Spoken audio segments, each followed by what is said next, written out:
So Chiefs fans may not like a couple things I have to say in today's video. One pertains to the future of where games might be played, but the other involves the here and now and changes on the coaching staff many were hoping to see that don't appear to be coming. So I've got to talk about that, the direction the team may be leaning for their left tackle spot, and much more. But first, how about those?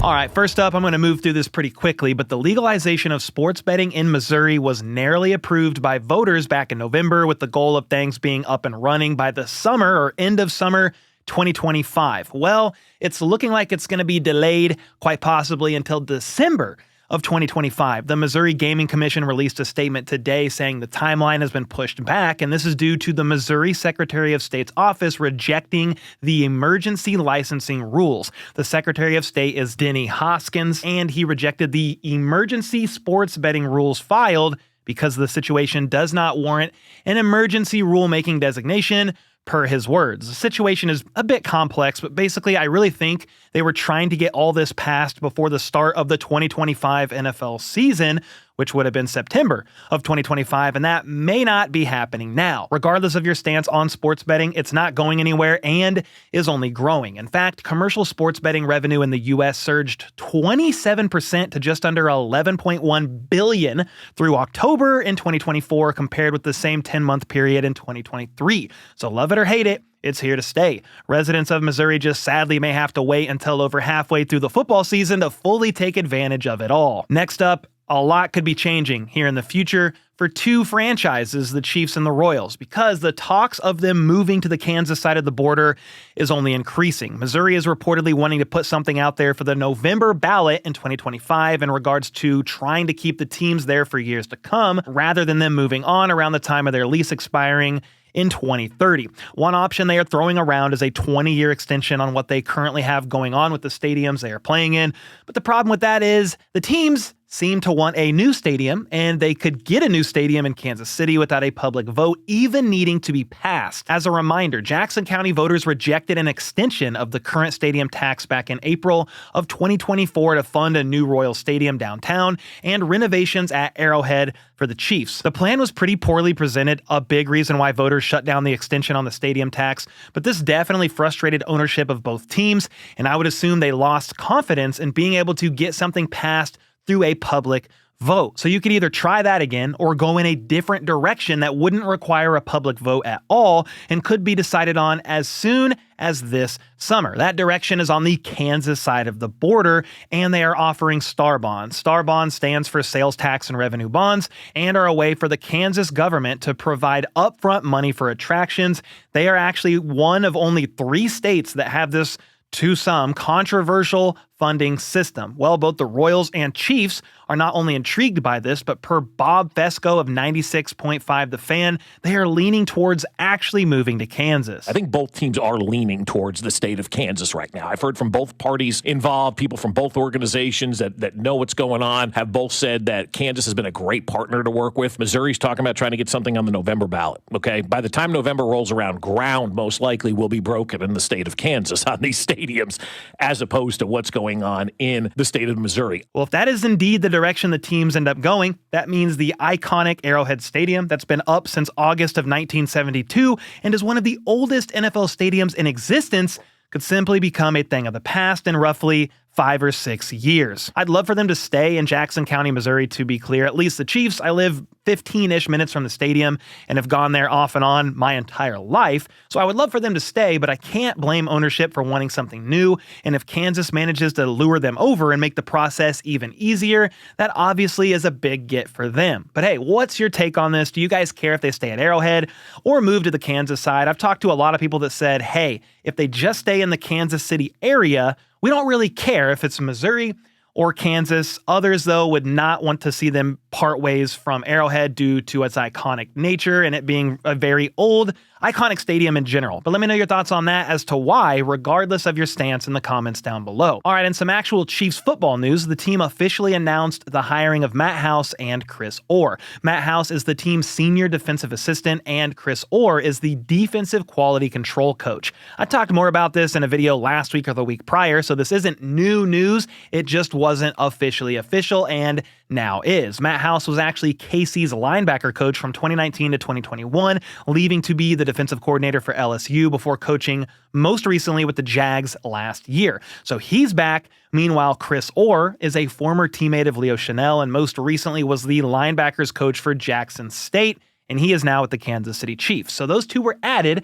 Meanwhile, KC's safeties coach Donald D'Alessio got plucked by the Ravens to be their DB coach, their defensive backs coach, and KC also lost their assistant D-line coach Terry Bratton Jr. to Nebraska. They hired him on to be their D-line coach. So all in all, we've seen several changes on the defensive side of the coaching staff, yet nothing really announced as of yet with the offensive coaching staff, and some believe that to mean the coaching changes might very well be done happening this late in the hiring cycle, and obviously that means that we would see little to no changes at all with the offensive side of the coaching staff, and that is frustrating to many. I mean, I would love to see a fresh mind in the room helping with the game plan, but we may not be getting our wish this season. As a reminder, Joe Blameyer is the pass game coordinator, Connor Embry is the wide receivers coach, David Girardi is the quarterbacks coach, Andy Heck is the O-line coach, Tom Melvin, tight ends coach, Todd Pinkston, running backs coach, Matt Nagy, of course, offensive coordinator, and as of right now, it looks like that largely is how things are going to stay. Something that definitely will not stay the same is the left tackle situation. Last year alone, the Chiefs left tackles combined to earn a 50.0 PFF pass blocking grade and allowed pressure on 11.3 of those plays. Well, we all knew it was bad, but this was the worst marks in the NFL for both of these stats. So please, for the love of all things good, figure out the left tackle spot above all else. This is something I talked about in detail in several videos, but a source with knowledge of the situation thinks the team will be leaning on signing a veteran in free agency and then trying once again to draft a tackle. If you go this route, you at least have the security blanket of having a veteran around, whoever you end up signing, instead of putting all your eggs in the youth basket like they did last year with Wanye Morris and Kingsley Suamataia. We shall see if Kingsley ends up in the rotation and trying to compete for that left tackle spot this year, as one season of being thrown to the wolves and then yanked is too soon to truly tell if you can be a left tackle or not in the NFL, especially when you got drafted, or KC drafted the guy knowing he would take time to develop. If Kingsley doesn't work out at left tackle, he could very well find himself inside at right guard. They were working him in at guard later on in the season with the presumed to be absence of Trey Smith next year. The thought is Trey Smith is going to become the highest paid guard or close to it in the NFL by some team, and while the Chiefs would love to bring him back, it's not feasible to pay Jawan Taylor $20 million a year, Creed Humphrey $18 million a year. Joe Thuney's on the last year of his $16 million per year deal and has a cap hit of $27 million. And I assume they extend him, which would lower the cap hit here soon. And then on top of all that, the team still needs a left tackle. If you have to choose between protecting the blind side of Patrick Mahomes or finding a new right guard, the priority should be get the left tackle situation solved, and that shouldn't really be a surprise considering if Mahomes just has decent left tackle play, all he can do with that is win Super Bowls for the most part. Next up, I haven't talked too much about this, but the 2022 draft class is largely playing on the last year of their deals. You can see a list of the entire draft class here. A lot of playmakers, but Trent McDuffie and George Karlaftis technically are not. You can have their fifth-year options picked up. However, I think the Chiefs would be wise to extend cornerback Trent McDuffie this offseason and not wait until next year. The salary cap is going up to around $280 million this year, and McDuffie has shown he's one of the best in the business. So waiting on an extension could only further complicate things down the road and obviously then be more expensive. Last year, McDuffie was first in lockdown rate at an impressive 68.5%, had the fourth highest overall grade of any corner last season, was second team All-Pro last year as well, first team All-Pro the year prior out of the slot. So he's proven his worth as one of the best corners in the league, but he's also extremely versatile and valuable to Spags' defense. So why not extend him and keep him around for years to come? He's only 24 years old, and in theory, his prime, his best years are still ahead of him. Right now, Pat Surtain II, PS2 of the Denver Broncos, is making $24 million average per year, and I would assume McDuffie would command something in that ballpark, probably between PS2 and Jair Alexander's $21 million per year. So maybe the sweet spot is in the middle, $23 million APY. But what do you guys think? The Chiefs rarely sign defensive backs so they draft to a second contract. I mean, I believe they haven't done that since Eric Barry. But do you think KC would be wise to make McDuffie a cornerstone piece of their defense and save money in the long run by extending him now? Or do you think they should wait until maybe next year? Let me know either way in the comments down below. And on the subject of the secondary, Justin Reed is slated to hit free agency.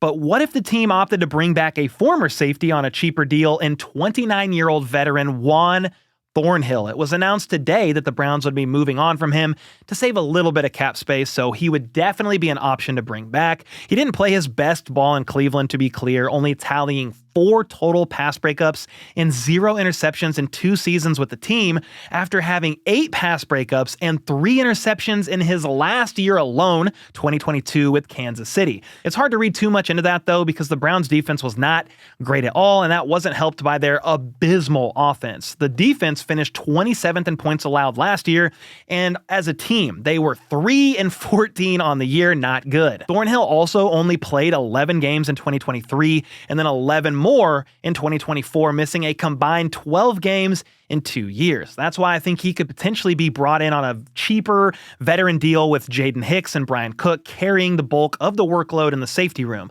Juan Thornhill is definitely a possibility, and the move would save the team millions and millions of dollars compared to re-signing Justin Reed to another long-term deal. But to be clear, I wouldn't mind if they did that. Justin Reed was the better of the 2 safeties for sure, at least in recent years. But if you're trying to shore up other spots along the roster and you could bring in a guy at a serviceable level, if you believe Jaden Hicks and Brian Cook could be the 2 primary, I don't see why they shouldn't at least look into the idea of bringing back Juan Thornhill. So let me know your thoughts on that, and also I'll be back here very soon because tomorrow both Andy Reid and Brett Veach speak with the media, so be on the lookout for that, the updates and all the takeaways from their pressers, and until next time, let's go. Let's freaking go. How about those?